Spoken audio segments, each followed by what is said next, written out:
Morning dear students.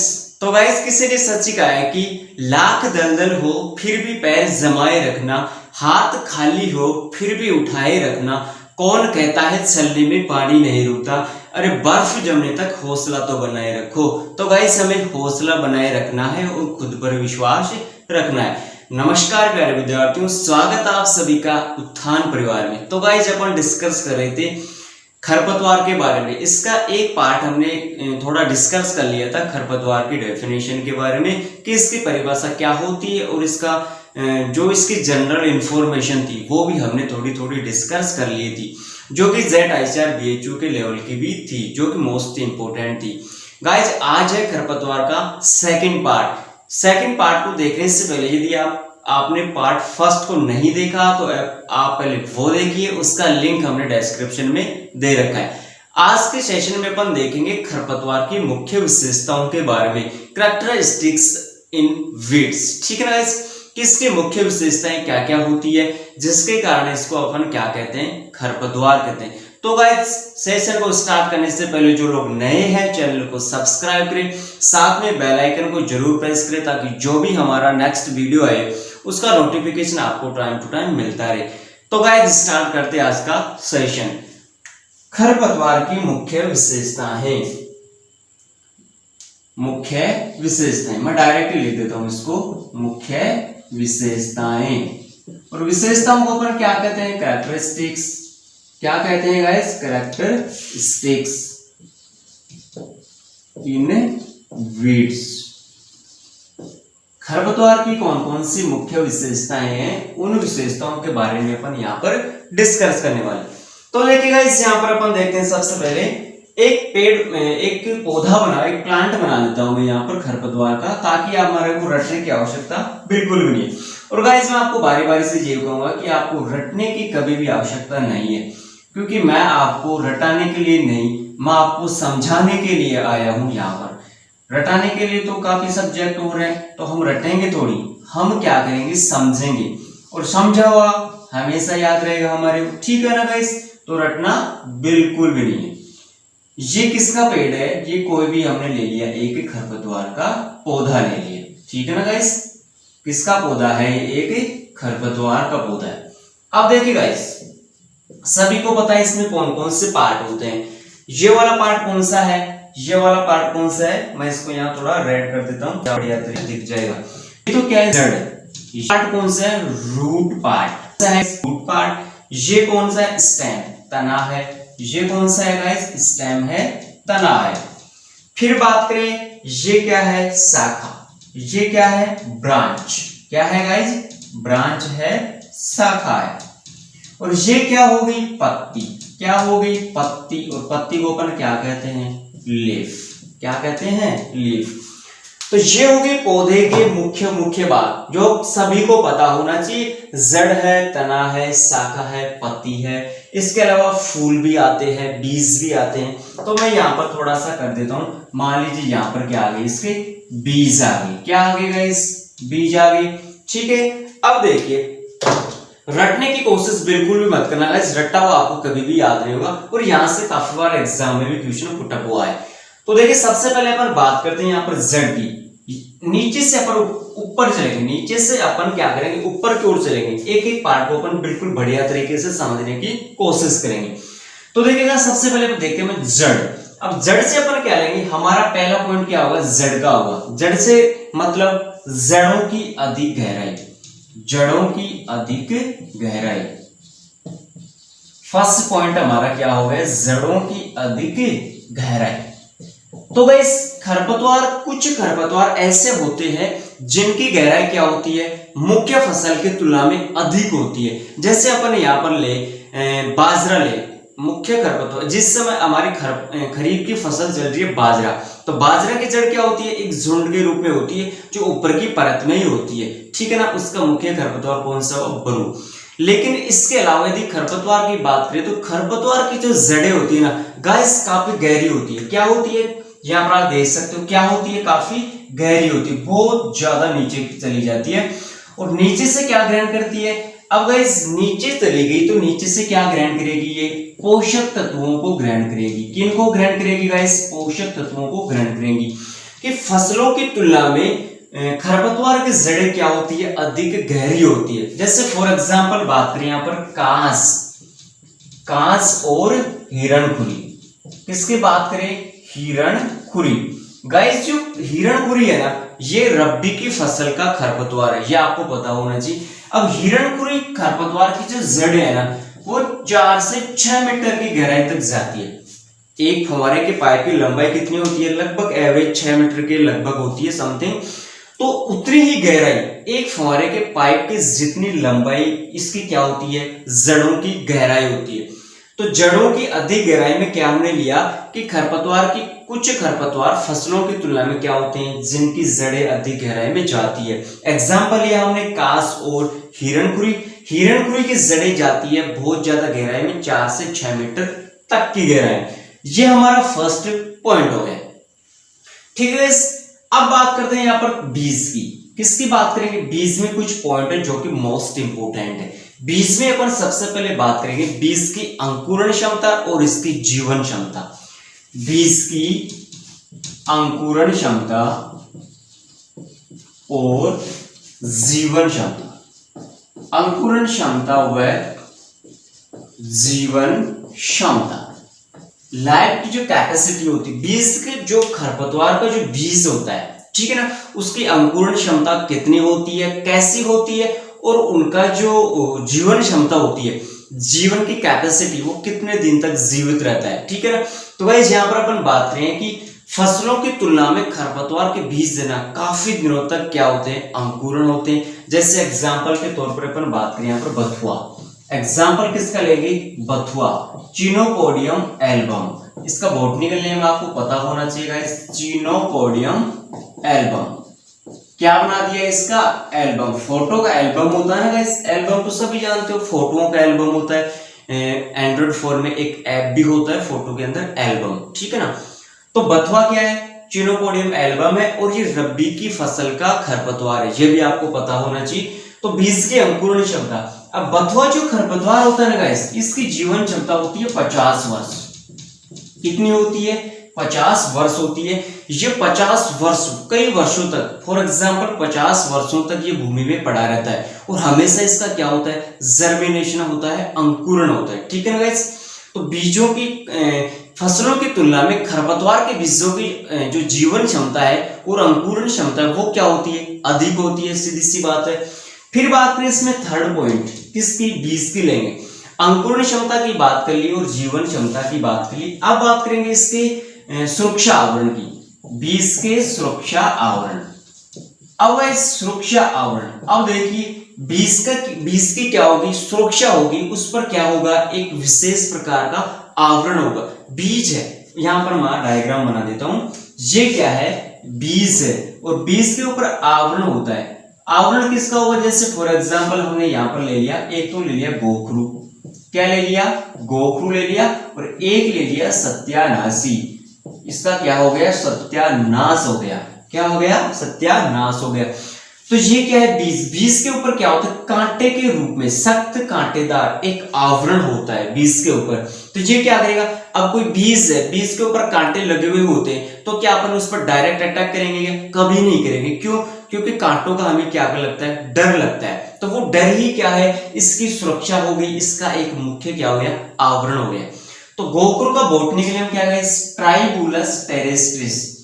ट्राइबुलस terrestris, ठीक है, ये आपको पता होना चाहिए। सत्यानाशी का बॉटनिकल नेम क्या है, आर्जिमोन मैक्सिकाना। क्या है गाइस, आर्जिमोना मैक्सिकाना। ये भी आपको पता होना चाहिए, ये रब्बी का मुख्य खरपतवार है सत्यानाशी।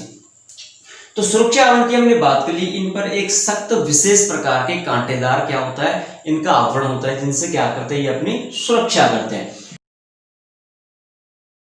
नेक्स्ट पॉइंट है गाइस हमारा यहाँ पर बीज का, कि खरपतवार व फसलों की समान प्रकृति। खरपतवार व फसलों की क्या है, समान प्रकृति है। क्या है गाइस, समान प्रकृति है। मैं इसको थोड़ा डिलीट कर देता हूँ यहाँ पर ताकि आपको बढ़िया तरीके से समझ में आए। तो देखिए गाइस यहाँ पर अपन बात किसकी कर रहे थे, हमारा नेक्स्ट पॉइंट है खरपतवार व फसलों की समान प्रकृति। प्रकृति समान किन किन की है, खरपतवार की है और फसलों की है। प्रकृति कैसे समान होगी, जैसे कुछ खरपतवार होते हैं, जैसे फॉर एग्जाम्पल यहाँ पर अपन बात करें, कुछ खरपतवार क्या होते हैं, रंग, रूप, आकार, आकृति, रंग, रूप, आकार, आकृति में क्या होते हैं, समान होते हैं। क्या होते हैं गाइस, समान होते हैं। जब हम उनको देखें, उनके पौधों को यदि अपन देखें तो समझ में नहीं आता कि ये खरपतवार का पौधा है या फिर मुख्य फसल का है। फॉर एग्जाम्पल के तौर पर यहाँ पर बात करें, गेहूं की फसल है रबी की फसल है गेहूं। रबी की फसल क्या है, गेहूं। और गेहूं का मुख्य खरपतवार कौन सा है, काफी बार जेड में पूछा हुआ क्वेश्चन है, गेहूं सा।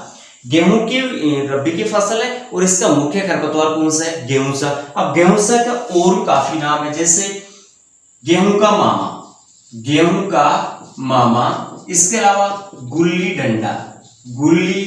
डंडा, इसके अलावा और भी नाम बिल्कुल है, केनरी घास। क्या है, केनरी घास। और गेहूंसा का बोटनिकल नेम क्या है, गेहूं का तो है ट्रिटिकम एस्टिवम और गेहूंसा का है फेलेरिस माइनर। क्या है गाइस, फेलेरिस माइनर। तो गाइस मैंने इसके 5 नेम बता दिए आपको। गेहूं का खरपतवार है गेहूंसा का अन्य नाम है गेहूं का मामा, गुल्ली डंडा, केनरी घास और फेलेरिस माइनर। गेहूं और गेहूंसा को गाइस अपन देखे ना एक साथ तो गेहूंसा समझ में नहीं आता कि ये गेहूंसा का पेड़ है या फिर गेहूं है। तो ये तो क्या होगी, रंग, रूप, आकार, आकृति में क्या होगी, समानता होगी। फिर बात करें बीजों में समानता, तो कुछ खरपतवार के बीज क्या होते हैं, समान होते हैं। बीजों को यदि अपन एक साथ देखें तो समझ में नहीं आता कि ये खरपतवार का बीज है या फिर मुख्य फसल का है। तो यहाँ पर बात करते हैं, रबी की फसल है सरसों और सरसों का मुख्य खरपतवार कौन सा है, सत्यानाशी, आर्जीमोन मैक्सिकाना। सहसे सरसों और सहसे सत्यानाशी। सरसों का क्या कर दिया, इसने सत्यानाश कर दिया। सरसों का क्या कर दिया, सत्यानाश कर दिया। तो सरसों मुख्य खरपतवार कौन सा है, सत्यानाशी, बोटनेम क्या है, आर्जीमोन मैक्सिकाना। तो सरसों और सत्यानाशी इन दोनों के बीज क्या होते हैं, बिल्कुल समान होते हैं। इनको यदि अपन देखें ना तो समझ में नहीं आता कि सरसों का बीज है या फिर सत्यानाशी का बीज। तो ये तो क्या हुआ, खरपतवार व फसलों की समान प्रकृति होगी। ठीक है गाइस, अब नेक्स्ट पॉइंट हमारा गेहूं के बीज के हमने यहाँ पर मुख्यतः 4 पॉइंट देख लिए जो कि मोस्ट इंपोर्टेंट है। ये गाइस आपको पता होना चाहिए, काफी बार एग्जाम में सीधा आपको क्वेश्चन देके या फिर पॉइंट देके आपको क्या पूछ लेगा, इनके एग्जाम्पल पूछ लेगा। ठीक है, नेक्स्ट पॉइंट है हमारा 5th, बीज के हमारे मुख्य पॉइंट हो गए। अब इसके बाद अपन बात करें अधिक उत्पादन क्षमता। अधिक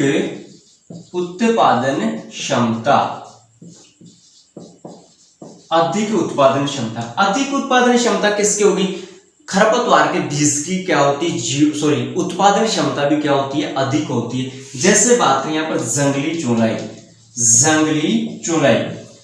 चुनाई की एक पेड़ से 1,75,000 बीज प्राप्त होते हैं। ये आपको पता होना चाहिए, सबसे ज्यादा जो खरपतवार में जंगली चुनाई के पौधे से बीज प्राप्त होते हैं। तो अधिक उत्पादन क्षमता, बीजों की जो उत्पादन क्षमता हुई वो भी क्या होती है, अधिक होती है। ठीक है, ये आपको पता होना चाहिए। फिर बात करते हैं कीट व रोगों के प्रति प्रतिरोधकता, प्रतिरोधक क्षमता कैपेसिटी। तो गाइस कीट और रोग के प्रति भी खरपतवार के पौधे की जो प्रतिरोधक क्षमता वो क्या होती है, अधिक होती है। खरपतवार के पौधों पर कीटों का कोई फर्क नहीं पड़ता, रोगों का कोई भी फर्क नहीं पड़ता, और मुख्य फसल पर क्या होता है, कीट और रोगों का जल्दी से फर्क पड़ जाता है। ठीक है गाइस, नेक्स्ट है हमारा पॉइंट मनुष्य के स्वास्थ्य पर प्रभाव। मनुष्य के स्वास्थ्य पर प्रभाव। अब स्वास्थ्य पर प्रभाव कैसा है कि कुछ खरपतवार ऐसे होते हैं जिनके संपर्क में यदि मनुष्य आ जाए ठीक है ना। तो उनके क्या हो जाती है, एलर्जी हो जाती है। क्या हो जाती है, एलर्जी हो जाती है, अस्थमा की बीमारी हो जाती है। और वो किनसे होती है, एक खरपतवार का नाम है, वो है गाजर घास। वो क्या है, गाजर घास। और गाजर घास का बॉटनिकल नेम क्या है, पार्थेनियम स्पीसीज। क्या है गाइस, नोट कर लीजिएगा, गाजर घास का बॉटनिकल नेम है पार्थेनियम स्पीसीज। तो गाजर घास को और क्या कहते हैं, पार्थेनियम के नाम से भी जानते हैं। तो पार्थेनियम घास से या फिर गाजर घास से कौन सी बीमारी हो जाती है, एलर्जी हो जाती है बॉडी के अंदर, चर्म रोग हो जाता है और अस्थमा की बीमारी भी हो जाती है। तो ये क्या है, मनुष्य के स्वास्थ्य पर प्रभाव। फिर हमने देखा था कीट और रोगों का प्रभाव। नेक्स्ट है इसका पॉइंट गाइस प्रकीर्णन। क्या है गाइस, प्रकीर्णन। अब प्रकीर्णन का सीधा सीधा अर्थ आपको ध्यान होना चाहिए। प्रकीर्णन का अर्थ होता है फैलाव। प्रकीर्णन का अर्थ क्या होता है, फैलाव। अब फैलाव किसका होगा, खरपतवार के बीजों का होगा। तो गाइस खरपतवार के कुछ ऐसे भी प्लांट्स होते हैं, उनके ऐसे सीड होते हैं, बीज होते हैं, जिनमें क्या होता है या जिनका जो वजन होता है वो बिल्कुल हल्का होता है। तो एक स्थान से वो कहीं भी स्थान पर जा सकते हैं। जैसे फॉर एग्जांपल बात करें आंख, आंकड़ा तो जानते हो, तो आंकड़े को क्या कहते हैं, आंख, कैलोट्रोपिस। और इसको क्या कहते हैं, कैलोट्रोपिस। ये इसका बॉटनिकल नेम कैलोट्रोपिस स्पीसीज। ठीक है गाइस। तो कैलोट्रोपिस स्पीसीज का जो प्लांट है, ये खरपतवार है, इसके जो सीड है ना, बीज, वो काफी हल्के होते हैं। और जब हवा चलती है तो हवा के माध्यम से एक स्थान से कहीं भी स्थान पर वो जा सकते हैं। तो ये क्या हुआ, प्रकीर्णन। लास्ट पॉइंट है जिसका प्रवर्धन। क्या है, प्रवर्धन। प्रवर्धन का मतलब क्या है, प्रवर्धन का सीधा सीधा ध्यान रखना कि पौधों की संख्या में बढ़ोतरी। किसमें, पौधों की संख्या में बढ़ोतरी। तो प्रवर्धन से अपन या प्रोपोगेशन, इसको इंग्लिश में क्या कहते हैं, प्रोपोगेशन। तो प्रवर्धन से अपन यहाँ पर मीन्स लेंगे कि खरपतवार के कुछ ऐसे भी प्लांट होते हैं जिनको यदि अपन पुष्पन, फ्लोरिंग की स्टेज से पहले भी यदि अपन उन्हें नष्ट कर देना तो भी उनका क्या होगा, प्रवर्धन होगा, उनका क्या होगा, फैलाव होगा। फॉर एग्जाम्पल बात करें यहाँ पर धूप घास, कि धूप घास का जो प्रवर्धन होता है ना, मोस्ट इंपोर्टेंट है गाइस। धूप घास का बॉटनिकल नेम क्या है, साइनेडोन डैक्टाइलोन। धूप घास क्या है, डोन है। क्या है, डोन है। इसलिए ये क्या करती है, अपने आप को ज्यादा फैलाती है। कोई भी डोन होता है वो अपने आप को क्या समझता है, 30 खान समझता है ना, कि मैं यूं हूं जो। तो धूप घास भी क्या है, एक डोन है। और इसका बॉटनिकल नेम क्या है, साइनेडोन डैक्टाइलोन। साइनेडोन डैक्टाइलोन, साइनेडोन डैक्टाइलोन। और इसका जो प्रवर्धन होता है वो गाइस होता है रनर्स। किसके द्वारा होता है, रनर्स। आपने देखा होगा गाइस, अपने जो खेत में जो धूप घास होती है ना, अपन जितनी उसको निकालेंगे उतनी वो क्या होती है, ज्यादा फैलती है। ठीक है ना। उसके कुछ भी अंश यदि वहां पर रह गए तो उससे एक संपूर्ण पौधा बन जाता है। तो वो क्या करती है, दौड़ लगाती है, जितनी निकालेंगे उतनी फैलेगी। इसका मतलब वो क्या कर रही है, दौड़ लगा रही है। अब दौड़ने को इंग्लिश में क्या कहते हैं, रन। तो इसका प्रवर्धन किसके द्वारा हो गया, रनर्स के द्वारा। यह आपको पता होना चाहिए। फिर नेक्स्ट है मोथा। अब मोथा साइप्रस रोटेंडस है और इसका जो प्रवर्धन होता है वो ट्यूबर के द्वारा होता है। गाइस काफी बार एग्जाम में पूछ लिया जाता है, मोथे का प्रवर्धन किसके द्वारा होता है, ट्यूबर के द्वारा होता है। और धूप घास का प्रवर्धन किसके द्वारा होता है, रनर्स के द्वारा होता है। ठीक है, ये हमने देखा आज मोस्ट इंपोर्टेंट खरपतवार की मुख्य विशेषताओं के बारे में। एक बार अपन दोबारा से डिस्कस कर लेते हैं। सबसे पहले हमने देखा था इसके कुछ पार्ट्स थे, जड़, तना, शाखा, पत्ती और बीज। जड़ से हमने देखा था इसकी कुछ जड़ें क्या होती है, अधिक गहराई में चली जाती है। एग्जाम्पल देखा था हमने, हिरणखुरी 4 से 6 मीटर की गहराई में चली जाती है। फिर हमने बीज के कुछ पॉइंट्स देखे, बीज की उत्पादन क्षमता देखी, बीज की अंकुरण क्षमता देखी, जीवन क्षमता देखी। ठीक है। फिर हमने सुरक्षा आवरण के बारे में बात की। कुछ खरपतवार ऐसे भी होते हैं जिनका रिलेशन या फिर उनको मैच करे तो फसलों के समान ही दिखाई देते हैं। कीट और रोगों के प्रति भी क्या होती है, इनकी प्रतिरोधक क्षमता अधिक होती है। मनुष्य पर भी क्या पड़ता है, इनका दुष्प्रभाव पड़ता है, एलर्जी वगैरह हो जाती है। इनका प्रकीर्णन, फैलाव क्या होता है, अधिक होता है, क्योंकि इनके जो बीज है वो क्या होते हैं, काफी हल्के होते हैं। फिर हमने लास्ट पॉइंट देखा प्रवर्धन, कि कुछ प्लांट्स ऐसे होते हैं जो पुष्पन से पहले भी यदि अपन उनको नष्ट कर दें तो भी उनका क्या होता है, प्रवर्धन होता है। धूप घास देखी और मोथा देखा। धूप घास किसके द्वारा होता है, रनर्स के द्वारा। और मोथा साइप्रस रोटेंडस, जिनका प्रवर्धन किसके द्वारा होता है, ट्यूबर के द्वारा। तो गाइस ये बात की खरपतवार के सेकंड पार्ट में इसकी मुख्य विशेषताओं के बारे में। तो गाइस दी हुई जानकारी आपको कैसी लगी कमेंट बॉक्स में कमेंट करके जरूर बताएं। ठीक है गाइस, थैंक यू।